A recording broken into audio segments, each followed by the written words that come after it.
Redujeron de 8 a máximo 5 horas y en algunas ciudades 4 horas gracias a la recuperación de los caudales de las hidroeléctricas.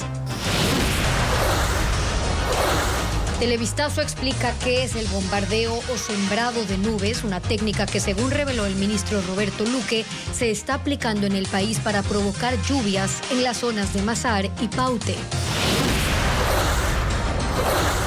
2 agentes de tránsito de Quito que recibieron un soborno de $80 fueron sentenciados a pagar una multa de $5.500 y a 6 años de prisión. Las bebidas azucaradas, los cigarrillos y las bebidas alcohólicas se encarecerán por una sentencia judicial que aumenta el impuesto a los consumos especiales.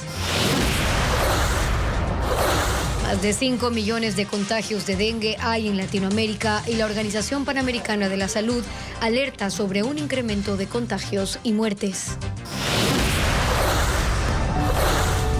Televistazo explora los rincones mágicos y las riquezas lacustres, la flora y la fauna que rodean el volcán Cotopaxi.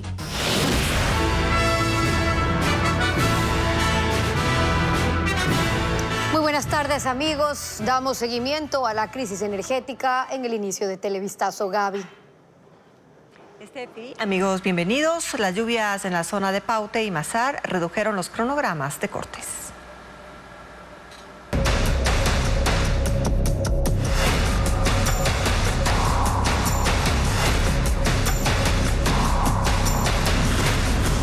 Apagones en un túnel y al tanteo.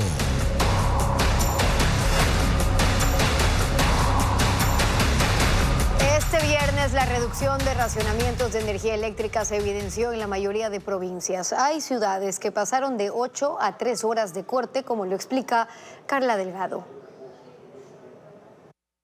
El aumento considerable de lluvias en la zona de Paute y Mazar, que favorece el caudal en los embalses, permitió que hoy los cortes de luz se reduzcan a 4 o 5 horas en el país. Incluso de 3 horas, como ocurrió en una de las zonas de Cuenca, donde el corte fue de 6 a 9 de la mañana. Tuvimos que adquirir una plantita eléctrica para poder solventar nuestro trabajo, para que los clientes no se vayan, ¿no? En Quito hoy los cortes sí se apegaron a la planificación de la empresa eléctrica. Fueron de 4 horas. Y ojalá que cada día nos vaya mermando menos horas y busquemos otras clases de soluciones, que el gobierno nos apoye. En Guayaquil el servicio eléctrico se redujo de 6 a 3 horas. La ciudadanía esperaba contar con un cronograma de cortes que le permita organizar su fin de semana. Esto no será posible. El Ministerio de Energía informó que el panorama aún no permite tener previsiones mayores. Aunque el ministro aseguró que la meta es estandarizar los cronogramas a partir de la próxima semana y explicó que una de las razones de los cambios constantes de los apagones es porque el SENACE programa los horarios de acuerdo a los déficits diarios de la demanda de energía y de las empresas distribuidoras. Y después de 56 días se reanudó el tránsito en la vía Loac-Santo Domingo. Ahí se repuso el puente del río Lelia. Francisco Garcés cuenta que el paso vehicular es controlado. Cerca de las 5 de la tarde de este jueves, los vehículos pudieron pasar por el nuevo puente sobre el río Lelia en el sector de Ayuriquín. Tras 56 días de cierre, la vía Loac-Santo Domingo se abrió nuevamente al tránsito. El puente Delta colocado es de acero y tiene 54 metros de largo. Reemplaza al viejo que se dio ante la crecida del río del 1 de marzo. Antes de permitir el paso, la última tarea fue colocar rompevelocidades a ambos lados del puente, trabajar en los últimos toques de pintura y dejar listas todas las seguridades. Cuando los vehículos empezaron a pasar en el carril con el sentido hacia Santo Domingo, ya formaban una fila que llegó a tener 10 kilómetros. La apertura de la vía es un alivio, sobre todo para los transportistas que la usan habitualmente para unir la costa con la sierra. Ahorra para el viaje a Quito unas 2 horas y media. Es lo mejor que han hecho, lo más pronto, porque el tiempo, la economía para los transportistas, los negocios, turismo, todo. Esta vía es la principal. La próxima semana, el puente construido por el Cuerpo de Ingenieros del Ejército será entregado oficialmente. Todos estos días se va a dar paso ya a vehículos tanto livianos como pesados para ver el comportamiento del puente ya con un tráfico continuo. Prácticamente ya es el último periodo de pruebas que se le hace al puente. La vía Loax-Santo Domingo es una de las principales para unir Quito con la costa y por ella circulan diariamente entre 7.000 y 10.000 vehículos al día. El movimiento Construye asume su derrota luego de que el gobierno lo acusara de incluir la pregunta sobre el trabajo por horas en la consulta popular que no recibió el respaldo ciudadano. Se mantiene en su rol de opositor al correísmo y también del oficialismo, al que acusa de intentar desaparecerlo de la papeleta electoral del 2025. Más detalles con Luisa María Heredia. Sí a la extinción de dominio, sí a la extradición y sí al trabajo por horas. Esa fue la propuesta que Construye impulsó durante la campaña. 2 de las 3 preguntas obtuvieron un amplio respaldo en las urnas. Solo perdió la económica. Y en ese sentido, la agrupación que lidera la exministra María Paula Romo se ha hecho cargo de la derrota. No anda buscando a quién endosársela. Ese papel se lo deja al oficialismo con el que se mantiene en pelea. Construye ha participado 2 veces en una elección presidencial, quedando en los últimos lugares. Al tercer intento, en 2023, llegó con Fernando Villavicencio, quien fue asesinado. Casi se queda sin candidato, pero en medio de la adversidad se posicionó como la opción del anticorreísmo. Se convirtió en la segunda fuerza política de la Asamblea, aunque como se negó a participar de un pacto legislativo con el correísmo, fue excluido de la conducción del Pleno y de las comisiones más importantes. Ha mantenido una postura crítica con el gobierno y responsabiliza a Daniel Noboa del intento de cancelación del movimiento. ¿Qué explica el mano a mano entre el presidente y ese partido? Precisamente que Construye representa al anticorreísmo, siguiendo el legado de Villavicencio. Y lo más probable es que en la papeleta de 2025 el voto se vuelva a dividir entre aquellos que están en contra o no de la corrupción y por ende del correísmo. Construye por ahora se defiende ante el Tribunal Contencioso Electoral y ya piensa en coaliciones con agrupaciones más pequeñas. Cuenta con 82 concejalías y 20 curules legislativas, un capital político modesto que quiere multiplicar. 5 días después de la consulta popular y el referendo, el escrutinio no termina. Valeria Navarro con el seguimiento. 2 provincias no concluyen con el proceso de escrutinio de referéndum y consulta popular. Guayas hasta mediodía tenía 245 actas con novedades y Manabí 44. En Guayas el retraso se da por la cantidad de actas por procesar. Tienen 2.340.000 votantes. Es la provincia con mayor número de electores. En Manabí el proceso se estancó hasta resolver si anulan o no las actas de los recintos San José Tripa de Pollo y San Antonio del Tigre Pata de Mula, donde 241 ciudadanos no pudieron sufragar por las inundaciones del pasado domingo. 22 provincias del país concluyeron con el procesamiento de actas. El proceso avanza en un 99.62%. El Consejo Nacional Electoral informó que 186 paquetes de las 3 circunscripciones del exterior ya son procesadas en el país. Para la tarde de este viernes se espera la llegada de 300 paquetes más. Europa, Oceanía y Asia tienen 336 actas con novedades. Canadá y Estados Unidos 188. Latinoamérica, el Caribe y África 9. La presidenta del Consejo Nacional Electoral, Diana Tamaín, estima que el proceso concluirá la primera semana de mayo. Latinoamérica supera los 5 millones de contagios de dengue este año. La Organización Panamericana de la Salud alerta sobre un incremento de contagios y muertes, llevando a la región a una situación de calamidad. Brasil, Paraguay, Argentina y Perú concentran la mayoría de casos. Lo reporta Pedro Jiménez. Los contagios de dengue se multiplican en Latinoamérica, tanto que entre enero y abril ha habido más casos que en todo el 2023. A esta fecha, la Organización Panamericana de la Salud contabiliza 5.200.000 casos en el continente y es Brasil donde está la mayoría de casos, con algo más de 3 millones de enfermos y 1.100 muertes confirmadas por dengue. Otros 1.500 fallecimientos están bajo investigación. Los estados de Minas Gerais, Acre, Paraná, Río de Janeiro y Brasilia, la capital, concentran lo peor de la crisis sanitaria. Son zonas en las que se ha declarado emergencia de salud pública, la peor en 40 años. Así también Brasil ha lanzado un programa experimental para la aplicación de una vacuna contra el dengue. Otros países con mayor incidencia de la enfermedad son Paraguay con 220.000 contagios, Argentina con 200.000 y Perú con 112.000. En ese país, 20 de las 25 regiones están en alerta, obligando a los sistemas de salud a implementar campañas masivas de fumigación y facilitando la importación de insumos para el combate y prevención de la enfermedad, como en Argentina, por ejemplo, donde hubo escasez de repelentes cuando los usuarios vaciaron farmacias y tiendas.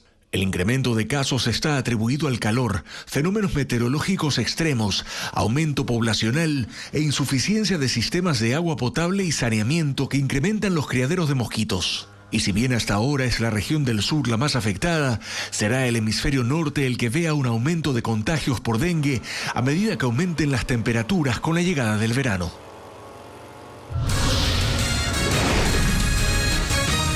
¿Cuánto subirá el precio del licor, de los cigarrillos, las bebidas azucaradas y las armas tras la derogatoria de la reducción del impuesto a los consumos especiales? Entérese luego del corte. Y gana un Audi Q3 y Audi A3.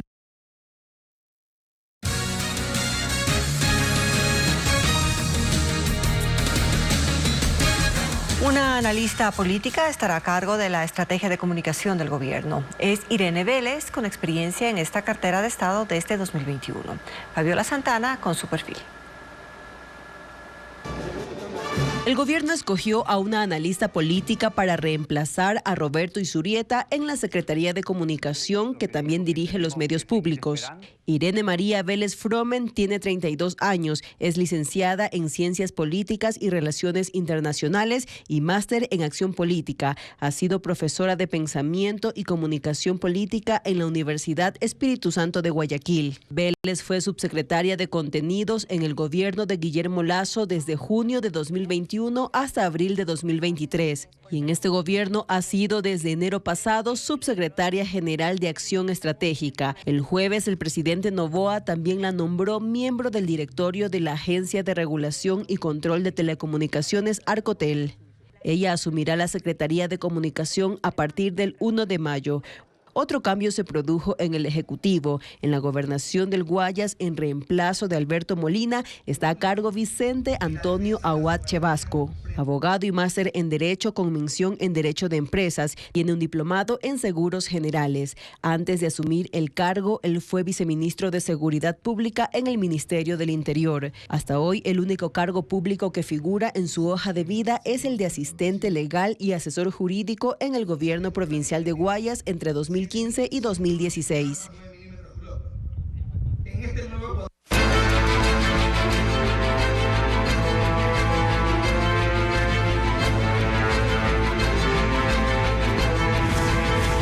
FMI, otro tanque de oxígeno. El gobierno espera que el primer desembolso del FMI llegue a mediados de mayo. Aún no se ha aprobado el cronograma, pero se prevén envíos trimestrales. La mayoría llegará en 2024, servirá principalmente para pagar deudas. Luisa María Heredia con el informe. Para la primera quincena de mayo, el gobierno espera el primer desembolso del acuerdo al que llegó con el Fondo Monetario Internacional por $4.000 millones. Aunque todavía el directorio del organismo no ha aprobado el cronograma de entrega del crédito, se estima que habrá 3 envíos por año y que el monto más significativo llegará durante el 2024. Así, el Ministerio de Finanzas espera recibir hasta noviembre al menos $1.839 millones. En el 2025, 792 millones. En el 2026, 732 millones. Y en el 2027, 594 millones. Los montos exactos solo se conocerán cuando se firme el acuerdo. Pero ¿a dónde irán esos recursos? En buena parte al mismo multilateral con que el país tiene una deuda de $4.444 millones por vencimientos o amortizaciones. Es decir, lo que se ha hecho es cambiar una deuda por vencer por otra nueva con mayores plazos para disminuir el riesgo de caer en default y dejarle un mayor espacio fiscal al Estado. En 2024, Ecuador debe pagarle al FMI solo una parte del capital de la deuda, que son 842 millones. Con el nuevo acuerdo, eso se reduciría a menos de la mitad. Para el 2025, lo previsto eran 1.189 millones de capital. Para el 2026, 1.169 millones también de capital. Y para 2027, cerca de 1.244 millones de capital. Y parte de los intereses meses. Pero todo esto está entre lo que se logró renegociar. La idea es que queden entre 1.000 y 2.000 millones del crédito para la libre disponibilidad, lo que quiere decir que el gobierno de Daniel Noboa podrá decidir en qué se gastarán. Por ahora, solo el ministro de Energía y Minas encargado, Roberto Luque, se ha pronunciado. Señaló que la inyección de los multilaterales podría ayudar a financiar las contrataciones para superar la crisis eléctrica. Lo cierto es que el Estado tiene una abultada cuenta de atrasos. Hasta que el dinero del FMI llegue, cuenta únicamente con un crédito de $800 millones que le entregará la Corporación Andina de Fomento. Una sentencia aumentará los precios de las bebidas azucaradas, los cigarrillos, el licor y otros productos, porque incrementará el impuesto a los consumos especiales. Luis Alfredo Zúñiga con la explicación. El beneficio tributario que desde enero del 2023 recibían productos como bebidas azucaradas, cigarrillos, cervezas, otras bebidas alcohólicas, fundas plásticas y armas quedó sin efecto y en consecuencia subirán sus precios. Esto ocurrió tras el fallo de una sala de la Corte de Justicia de Pichincha que aceptó un recurso de apelación del colectivo ciudadano Todos por la Vida y derogó el decreto 645, firmado por el expresidente Guillermo Lasso. En aquel documento se redujo la tarifa del impuesto a los consumos especiales ICE en al menos 20 bienes. Por ejemplo, en tabacos y cigarrillos electrónicos bajó de 150 a un 50%. Armas de fuego pasaron del 300% al 30%. Lo mismo pasó con tarifas fijas. La de bebidas azucaradas quedó en 18 centavos por cada 100 gramos de azúcar añadida. Cigarrillos, 16 centavos por unidad. Bebidas alcohólicas, en $10 por litro de alcohol puro. Cerveza industrial, $13.08 y $1.50 en cerveza artesanal. Además, para fundas plásticas, se estableció en 8 centavos. Todo esto quedó sin vigencia. El colectivo ciudadano argumentó que la reducción de impuestos a estos productos iba en contra de la inclusión de políticas públicas que contribuyan al buen vivir de la población ecuatoriana. La Corte lo ratificó y determinó que el decreto fue emitido sin criterio técnico. Ahora la Presidencia de la República, el Ministerio de Salud, el Servicio de Rentas Internas y el Servicio Nacional de Aduanas deberán conformar una mesa técnica con organismos internacionales y organizaciones sociales para analizar la imposición de impuestos saludables al consumo de productos nocivos para la salud humana y aquellos que atentan contra el ambiente sano y la seguridad integral, según indica el fallo judicial. Una mujer recibe un trasplante de riñón de cerdo en Estados Unidos. Al volver le contamos su evolución. Desde este miércoles en Ecuador empezaron a bombardear nubes, una técnica para hacer que llueva y aumenten los niveles de los caudales que alimentan a las hidroeléctricas del Austro. Diego Cuenca explica en qué consiste. El gobierno empezó a bombardear nubes, una técnica para hacer que llueva en el Austro ecuatoriano, donde las hidroeléctricas necesitan aumentar el nivel de sus caudales para generar electricidad. Así lo confirmó el ministro de Energía encargado. A muy poco costo, desde el miércoles en la tarde empezamos con un programa de estimulación de lluvias, unas pruebas de estimulación de lluvias que aparentemente están dando muchos resultados, pero del cual no puedo dar muchos detalles todavía. ¿Han estado bombardeando nubes? Hemos estado estimulando nubes desde el miércoles con ciertas pruebas. Según el investigador de Ingeniería Marítima y Ciencias del Mar del ESPOL, el procedimiento más común, también conocido como siembra de nubes, consiste en echar yoduro de plata a una de las nubes sobre la zona donde necesitan precipitaciones, con avionetas o drones.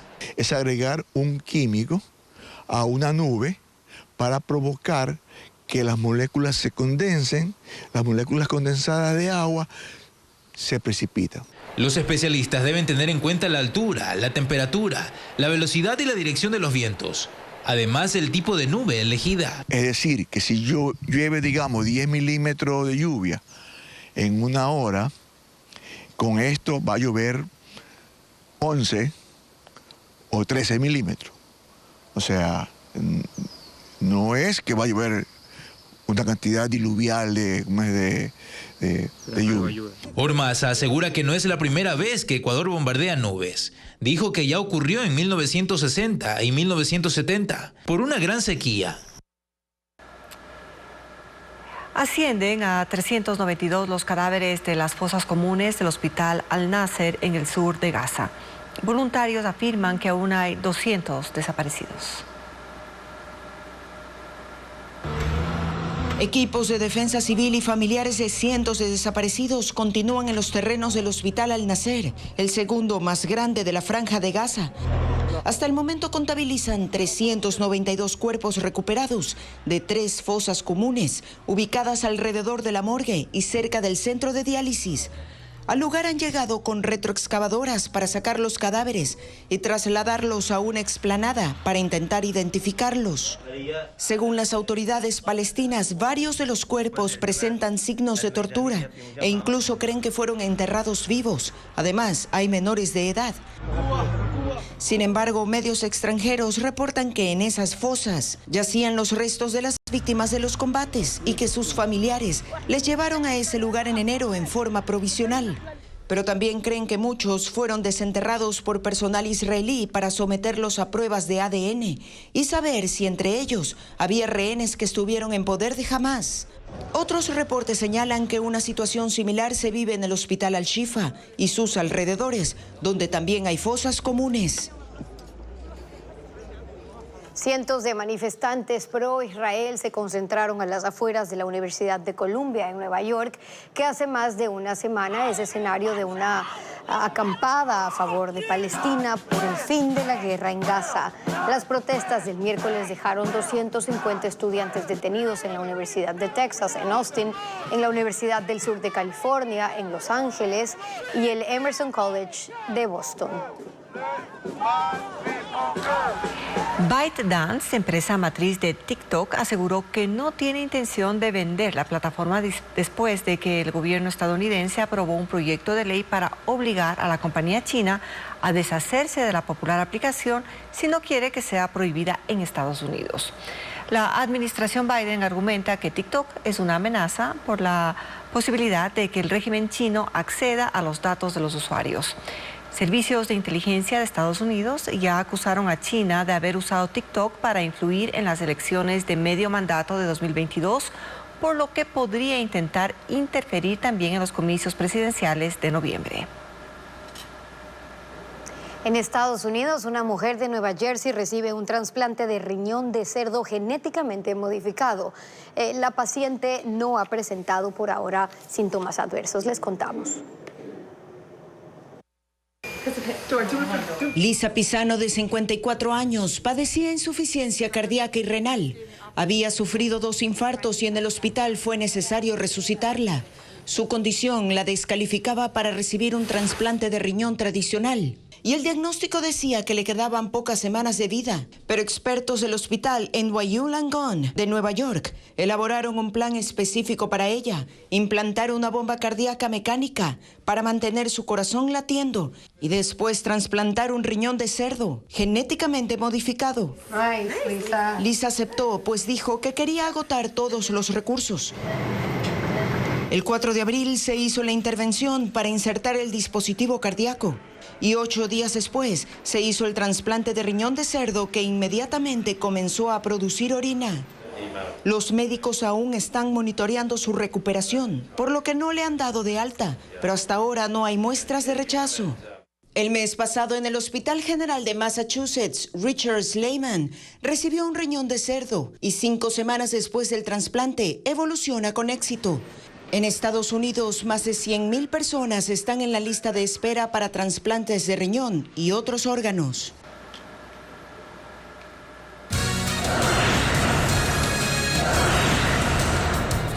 Seis años y 4 meses de prisión deberán cumplir agentes de tránsito que recibieron una coima. Luego de la pausa, los detalles de este caso.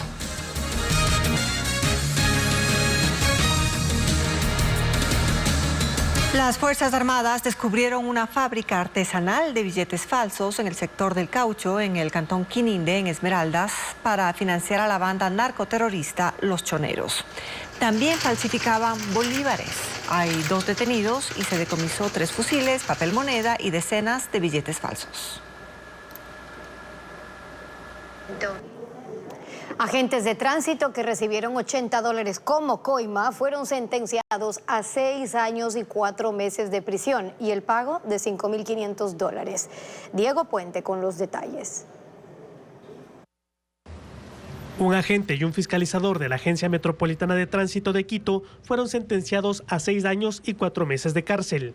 La Fiscalía de Pichincha los acusó de recibir una coima de $80 para agilizar la liberación de un carro de los patios de retención. Los hechos ocurrieron el 18 de abril del año pasado y la sentencia se dio a conocer esta mañana. Se indica que los agentes pidieron $100 a un conductor que incumplió el pico y placa. Para liberar el vehículo esa noche le exigieron la coima.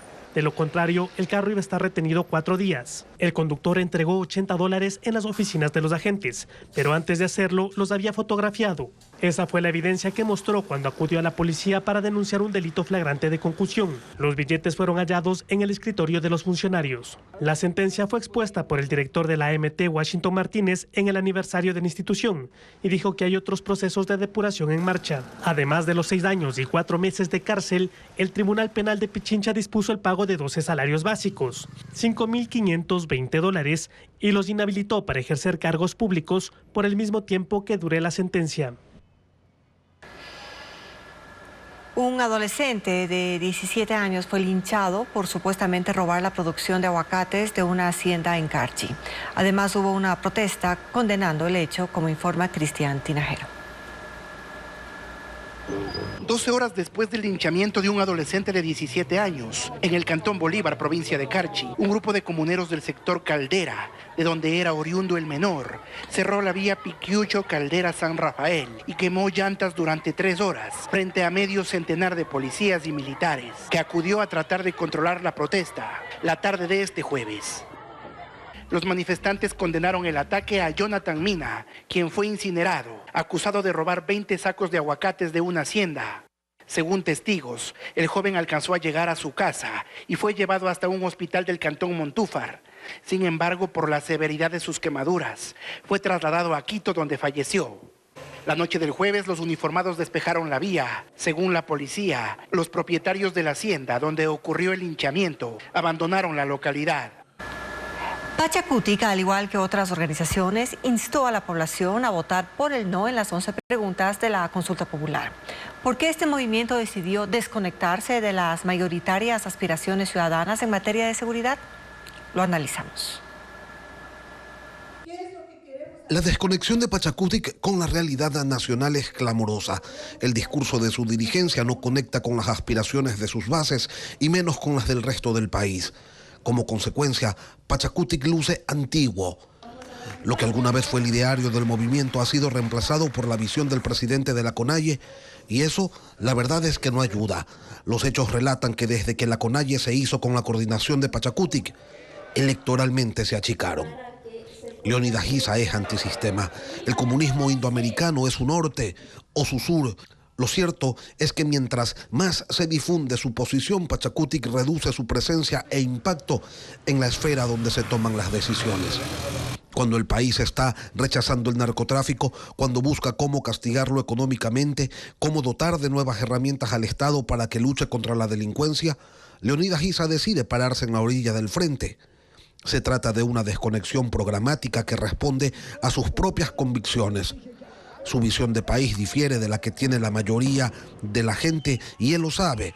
Por eso le corre a cualquier participación electoral abierta que pudiera romper la burbuja que blinda su postura. El 11 veces no terminó reforzando el aislamiento de Pachacutic, y eso implica que se refuerza la tesis indigenista que hoy predomina en el movimiento, la visión endógena que se opone al Fondo Monetario, que rechaza los tratados de libre comercio, y esa dinámica tiene un costo. El reafirmar esa visión los achica. Atrás quedaron los esfuerzos de Pachacutic para ser lo más amplios posible y abrirse hacia todos los sectores. La justicia de Argentina resolverá la situación del expresidente de las empresas públicas de Ecuador, Hernán Luque, el pedido en extradición para que responda en el caso Encuentro. Su juicio será en mayo, lo informa Jacqueline Rodas. avanzan los trámites para conseguir la extradición de 2 procesados del caso Encuentro que están prófugos. Hernán Luque, quien fue presidente de la empresa coordinadora de empresas públicas en el gobierno de Guillermo Lasso, enfrentará su audiencia ante la justicia de Argentina, donde fue detenido el 8 de febrero. La Cancillería argentina informó a su par en Ecuador que el juzgado criminal número 5 de Buenos Aires fijó el juicio de extradición de Luque para el martes 14 de mayo de 2024. Ahí se decidirá si lo envían a Ecuador para que responda en el proceso penal por delincuencia organizada que se sigue en su contra y de otros 9 implicados, entre ellos Danilo Carrera y Leonardo Cortázar. La Fiscalía los acusa de conformar una estructura criminal que manejó contratos en el sector eléctrico. Uno de los líderes fue Rubén Cherres, asesinado hace un año. Leonardo Cortázar también está prófugo. En febrero, cuando le formularon cargos, su defensa informó que está en Panamá. Esta semana, la oficina de Interpol de ese país notificó a Ecuador sobre la posibilidad de detenerlo. El jefe nacional de Interpol informó al respecto al juez anticorrupción y crimen organizado Renan Andrade, quien lleva el caso Encuentro, y solicita la orden de detención con fines de extradición de Cortázar Arcos Héctor Leonardo. La instrucción fiscal de este caso terminó. En los próximos días se fijará la audiencia preparatoria de juicio, donde la Fiscalía expondrá su dictamen acusatorio y pedirá que el caso suba a un tribunal para que sean condenados. El Parque Nacional Cotopaxi es un ejemplo de la convivencia armónica de la naturaleza y un gran atractivo turístico. Esconde sitios mágicos. Carla Delgado muestra más en una nueva entrega de Ecuaterra.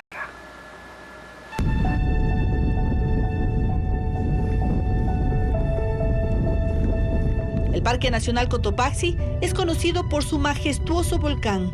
Está a 45 kilómetros de Quito. Y la reserva a 3.780 metros de altura. Esconde rincones mágicos, atractivos lacustres, plantaciones de pinos y flora y fauna andina.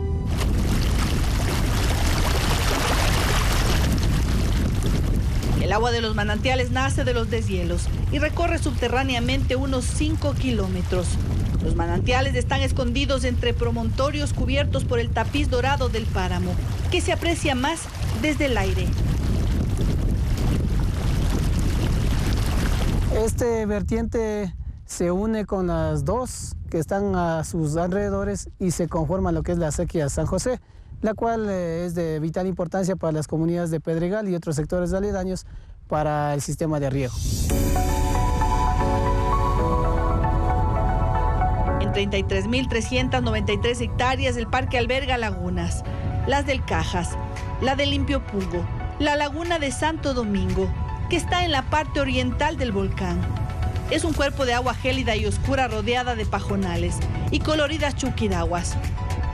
También está el cacho de venado, musgo, líquenes, el sisal, una de las 170 especies de plantas que crecen en esta reserva.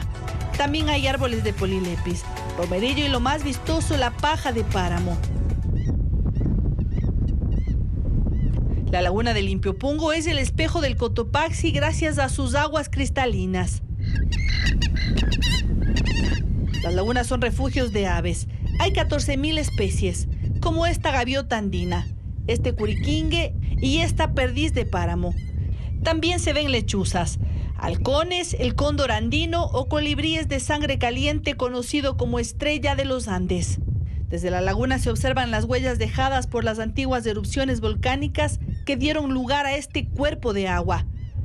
El espacio abierto favorece el libre desplazamiento de animales como el oso de anteojos, el puma. Ambas especies son difíciles de observar.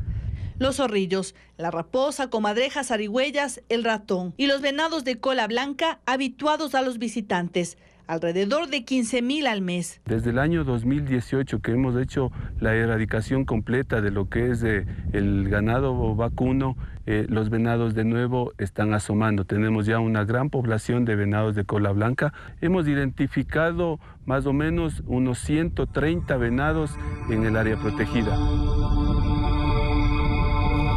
Los caballos silvestres sorprenden. Se desplazan por manadas en 5 zonas. Una en los manantiales donde se alimentan de rebrotes de vegetación de páramo. Son alrededor de 600. un número manejable para el ecosistema de la reserva. El Parque Nacional Cotopaxi es un ejemplo de convivencia con la naturaleza y uno de los rincones sostenibles más admirados del país. En el Parque Nacional Cotopaxi la temperatura es de 10 grados centígrados en los glaciares y hasta 20 grados en los días más soleados sobre el páramo más bajo, dependiendo de la altura.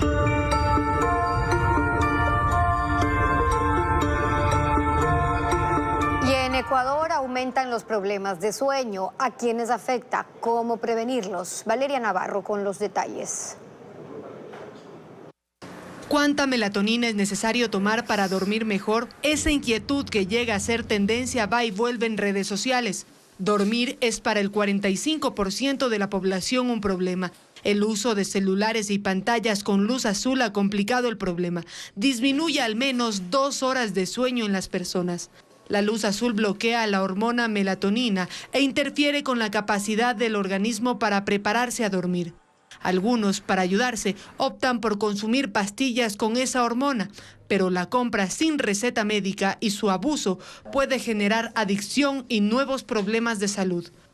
En Ecuador, las mujeres presentan más trastornos de sueño por los cambios hormonales. A partir de la menopausia, el 50% tiene problemas para dormir. Los hombres de 25 a 44 años tienen con mayor frecuencia trastornos de sueño por problemas respiratorios. Se manifiestan con ronquidos. No descansar adecuadamente afecta la capacidad de concentración, aumenta la posibilidad de arritmias cardíacas, de obesidad, hipertensión arterial e infartos. Se suma el riesgo de causar accidentes de tránsito o de sufrir accidentes laborales. Dormir bien implica evitar malos hábitos. Consumo de bebidas cafeinadas, bebidas cola, bebidas energizantes, al menos 6 horas antes de ir a la cama. En Ecuador, el estrés causado por la ansiedad es la principal causa de dormir mal. Expertos recomiendan actividades que relajen antes de ir a dormir, como hacer yoga, escuchar música